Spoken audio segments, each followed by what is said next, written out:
Hello and welcome to an episode that will discuss the rate and pattern of industrial growth since 1950. I'm Dr. Sabah Ismail, Assistant Professor in the Department of Economics, Jamia Millia Islamia, New Delhi. India has made considerable economic progresses since its independence. Most noticeable are the expansion and diversification of production in industry. New technologies were introduced, investment increased, an entirely new class of entrepreneurs have come up with the support system of the government. And a large number of new industrial centers have developed in almost all parts of the country. As a result, we have now a wide diversified base of industry and an increased domestic production of a wide range of goods and services. The index of industrial production has gone up from 7.9 in 1950-51 to 154.7 in 1999 to 2000. Since April 2006, India's index of industrial production, IIP, has increased at an average rate of 8.4%. In this backdrop, it becomes important for us to study the growth experience of India's industrial economy. In today's episode, we will try to understand the meaning of industrialization. We will relate industrialization and economic development. We will also list factors favoring rapid industrialization and examine the rate and pattern of industrial growth in India. Let's first understand the meaning of industrialization. Industrialization is a process by which the center of gravity of the economy shifts from agriculture to industry. It involves adoption of technologically superior techniques of production that helps to transform basic raw materials and intermediate goods into manufactured goods. It is widely recognized that industrialization is synonymous with economic development. It is now an established fact that material riches and industries go together. This is amply demonstrated by the industrially advanced economies. Negatively, it is proved by the less developed countries which lack industries and whose people live below poverty line. Let us now discuss the factors favoring rapid industrialization as a means to fast economic development. The first one is productivity of labor. The productivity in the industrial sector is generally higher due to the existence of greater capital intensity, continuity of production, greater specialization and division of labor, less dependence on natural factors, and a greater possibility of internal-external economies in the manufacturing sector. The second factor is employment generation. With increase in productivity in the industrial sector, it will be possible to create more employment opportunities. This process adds to the national output and to the purchasing power and aggregate consumption expenditure, which in turn increase aggregate demand and helps in creating more employment opportunities. Let us now examine the rate of industrial growth and the changes in the structure of industrial growth in India during last 6 decades. It can be examined under the following sub-periods.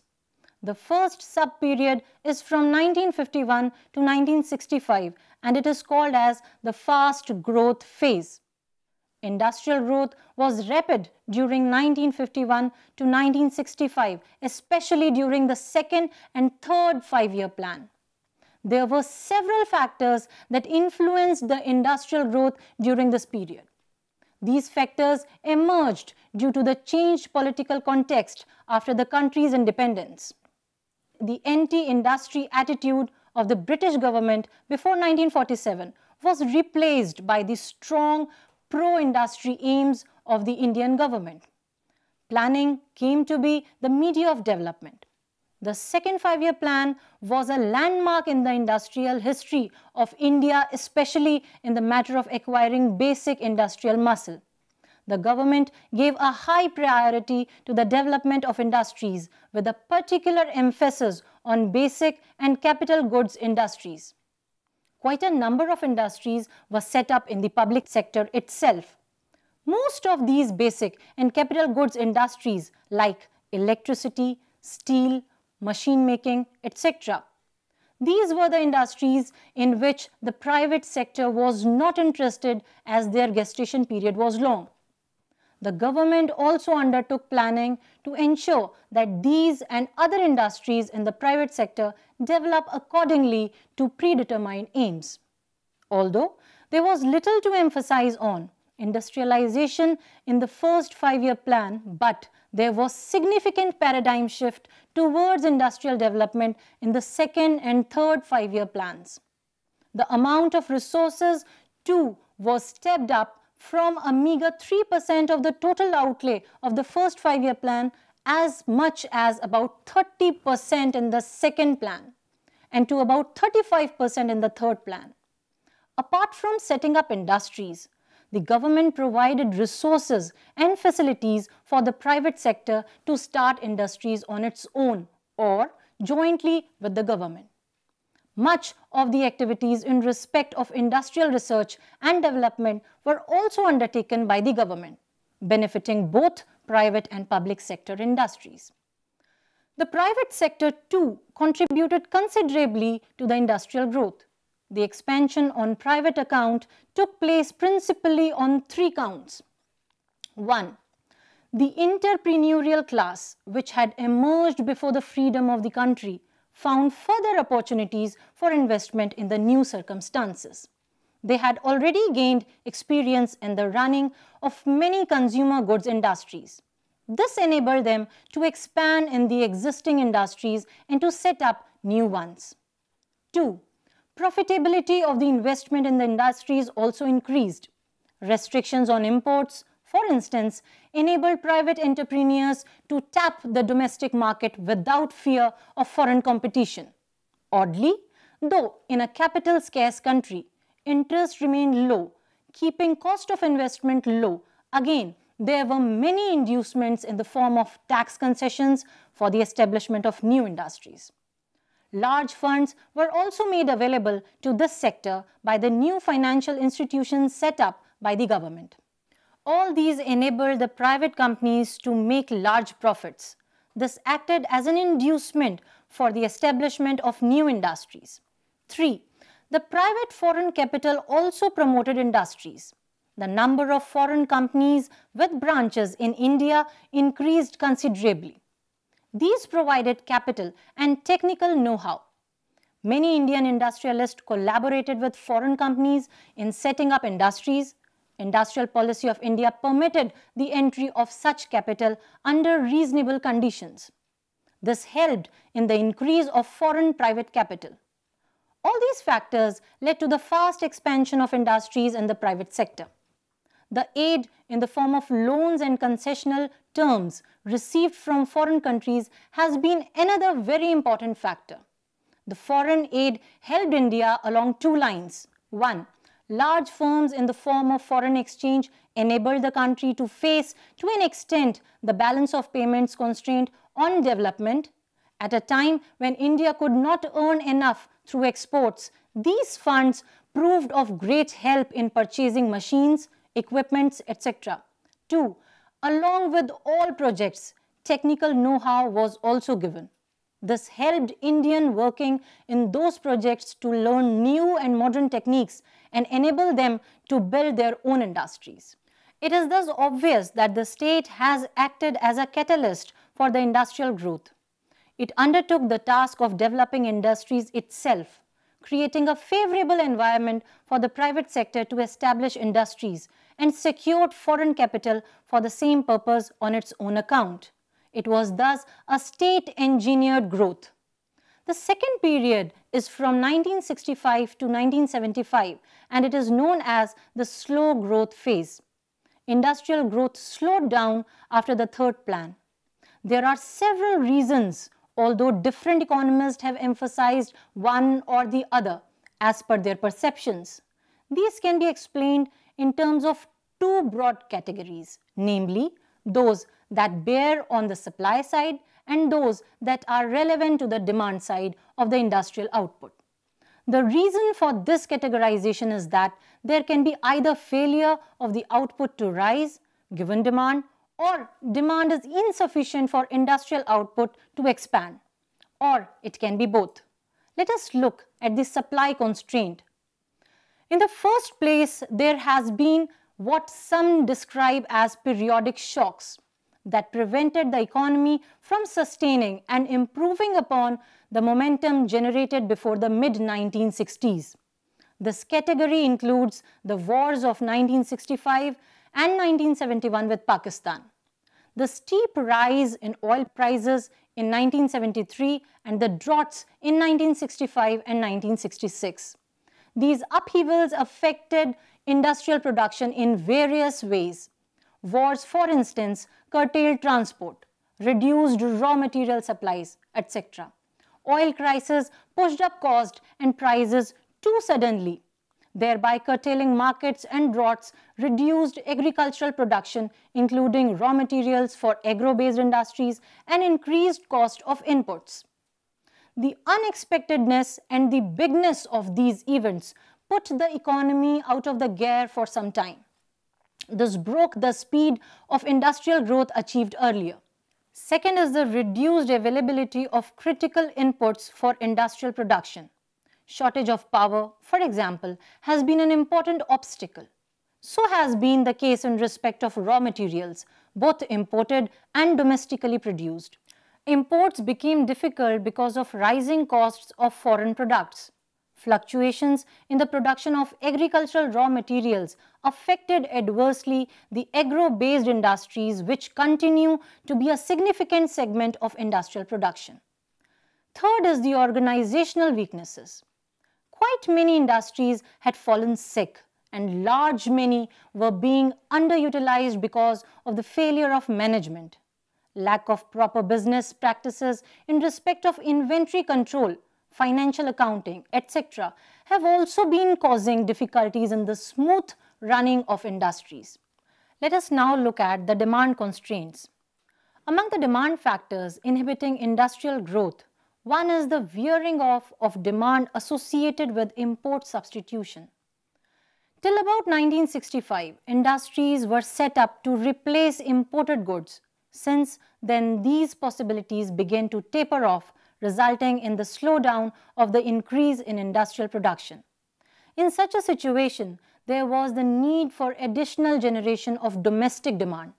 In this connection, it needs to be noted that this factor largely affected capital goods industries, as it was the import of these goods which were replaced under the strategy of heavy industry-biased industrialization initiated in the second plan.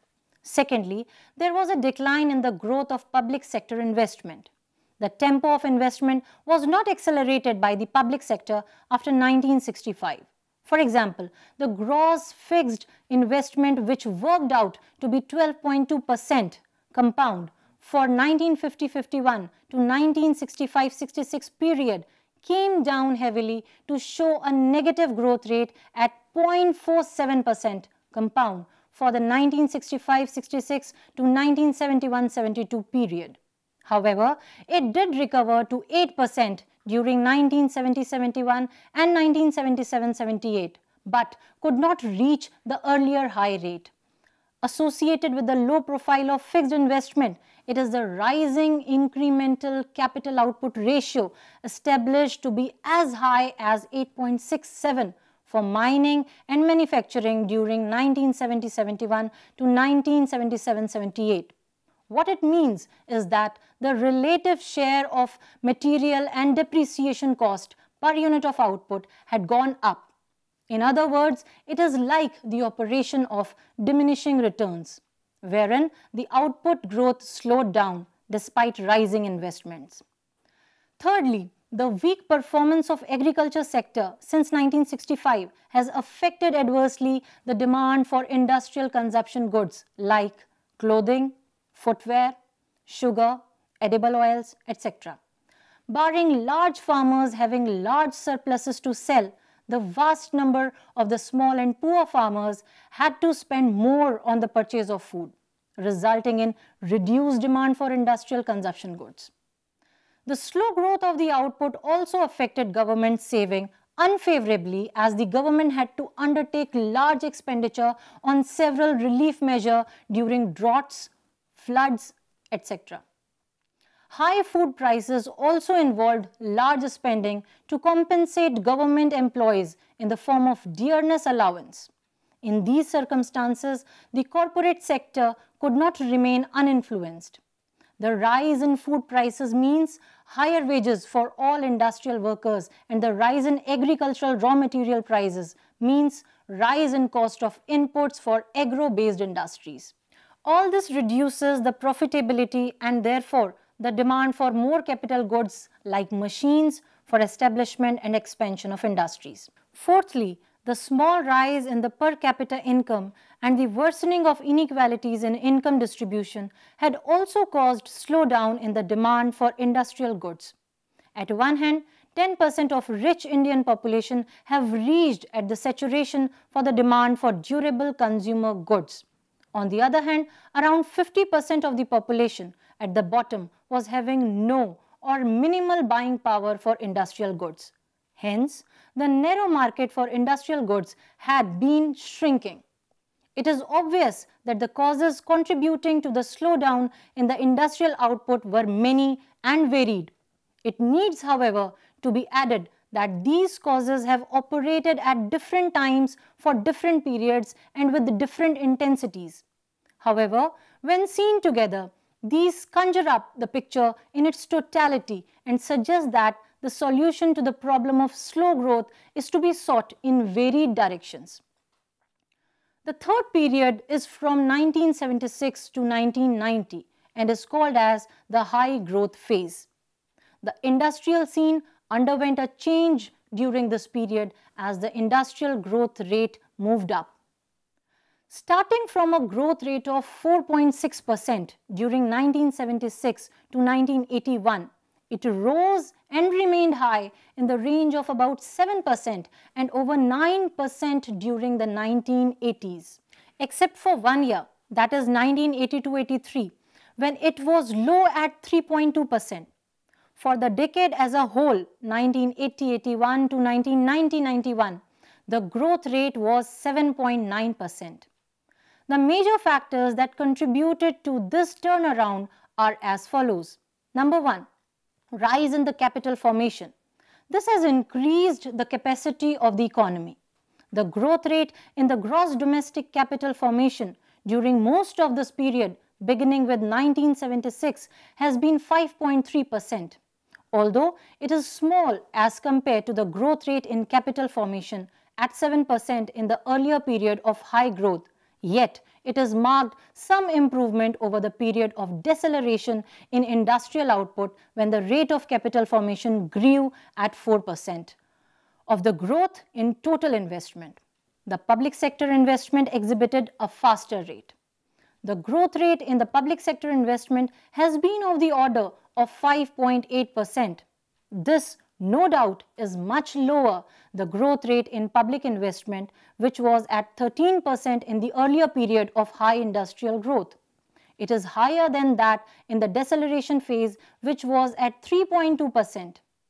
An equally important aspect of the rise in public sector investment is that much of it has taken place in the critical areas of infrastructure like power.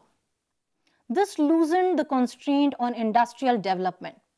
The capital formation on private account grew steadily all through since 1951-52, but at a low rate of 3.9% in the first high growth phase, 4.7% in the slow growth phase, and 5% in the high growth phase. Second, increase in the non-developmental outlay.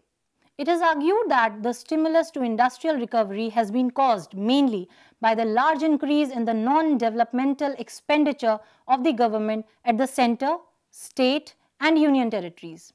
This type of expenditure grew at a compound rate of as much as 16.6% per annum at current prices over this period. When expressed as a proportion of gross domestic product, the non-planned revenue expenditure increased from 8% in the first half of 1970s to about 11% in 1979-80 and to much larger figure of over 14% in 1987-88. The argument is that the public investment at 13% during 1950 to 1965 had fallen to a low of 3.2% during the period of industrial deceleration, that is, from 1965 to 1976. This rate did recover marginally since then, but it was not adequate to provide stimulus to the recovery. Along this side, there was another development which showed that industrial growth after 1965 had come to depend not on capital formation, that is, expansion of plant and equipment, but upon the fast expansion of consumer goods, in particular consumer durables like those based upon chemical products such as synthetic textiles, plastic goods and pharmaceuticals, or based on metals like motorcycles and cars, electrical appliances, radios and television sets. It is pointed out that the trend towards this change in the composition of industrial products had emerged even during the first half of the 1960s, when the growth rate of consumer durable was as high as 11%. After the mid-1960s, while consumer goods as a whole recorded a slight deceleration of 3.4% during 1965 to 1975 from 4.9% during 1960 to 65. The consumer durables grew at a rate of 6.2%. This was much higher than the growth rate of capital goods and the intermediate goods.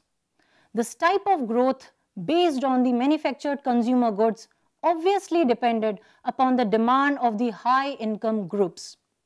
This demand expanded much with the increase in the income of the middle and even low-income groups employed by the government through rise in the non-developmental expenditure. Third, after 1980, an era of liberalization started, and the trend was gradually to dilute the strict licensing system and allow more freedom to the entrepreneurs. Towards the end of 1980s, however, the growth of industrial production slowed down.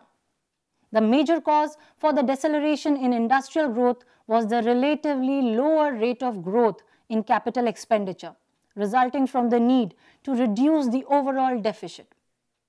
During 1991-92 and subsequently in 1992-93, industrial production suffered a setback due to economic crisis. The setback extended into 1993-94 also. For the period of 1994 to 2002, the industrial growth experienced a revival and subsequent slowdown. The slowdown in the rate of industrial growth during 1991-94 was the immediate fallout of the stabilization measure initiated by the government. However, the rate of industrial growth began to accelerate since 1994 onwards. The acceleration in rate of industrial growth was due to increase in government expenditure, reduction in excise and custom duties, stable positive growth of agriculture output, liberal monetary policy measures like reduction in SLR. However, the rate of growth slowed down during 1996-97 and continued to fall subsequently during 1997 to 2002. The major factors responsible for the slowdown are: first, reduction in domestic demand due to decline in real investment, high interest rate, lower growth of agriculture sector, etc. Second, the bottlenecks in infrastructure became worse over time. Third, the Asian crisis of 1997-98. The period of 2002 to 2008 witnessed a revival and strong growth. The year 2002 opened on a slow note. However, during 2002 to 2004, it became increasingly clear that strong revival was emerging. In 2004-2005 and in 2005-2006, the manufacturing sector grew at 9.1%. During 2006-2007, it grew at 12.5% and 9% during 2007-2008. The surge in industrial growth could be attributed to important structural changes in the economy. One is the rise in the saving rate from 23.5% in 2000-2001 to 37.7% in 2007-2008. Due to rise in saving rate, the economy moved to an altogether higher investment rate. The second important structural change was global increase in the level of competitiveness of industry. This resulted in an increase in exports. Third change in recent years is the financial deepening. The bank assets to GDP ratio rose from 48% in 2000-2001 to 80% in 2005-2006. These changes were possible due to lower interest rate. Let us now discuss the industrial growth after financial crisis of 2008. The slowdown in manufacturing started from the first quarter of 2007-2008. This was more or less replicated by mining sector and closely followed by electricity. However, in the third quarter of 2008-2009, manufacturing sector witnessed a sharp drop in growth which turned negative in the fourth quarter. The major factors for this drop were: first, rising prices of crude oil and other commodities had their adverse effects on the cost side of manufacturing sector. Second, interest cost also increased due to higher interest rates. Third, resource mobilization from global depository receipts almost collapsed during 2008-2009, and the flow of external commercial borrowing also suffered a sharp decline. Fourth, the shrinkage in demand for exports dented the performance of industries with high export intensity. However, this slowdown was short-lived and came to an end in the first quarter of 2009-2010. The industrial production increased by 10.8% during 2009-2010. This momentum of growth was maintained during 2010-2011 also. With this, I would like to conclude this lecture. Before we end this episode, let's have a quick recap. In today's episode, we learned the meaning of industrialization. We also related industrialization with economic development. We have listed the various factors favoring rapid industrialization and also examined the rate and pattern of industrial growth in India during the various phases of industrial growth since 1951. Last but not the least, we looked into the factors responsible for the rapid or slow phases of industrial growth during various periods. That's all we have for today. Thank you and have a nice day.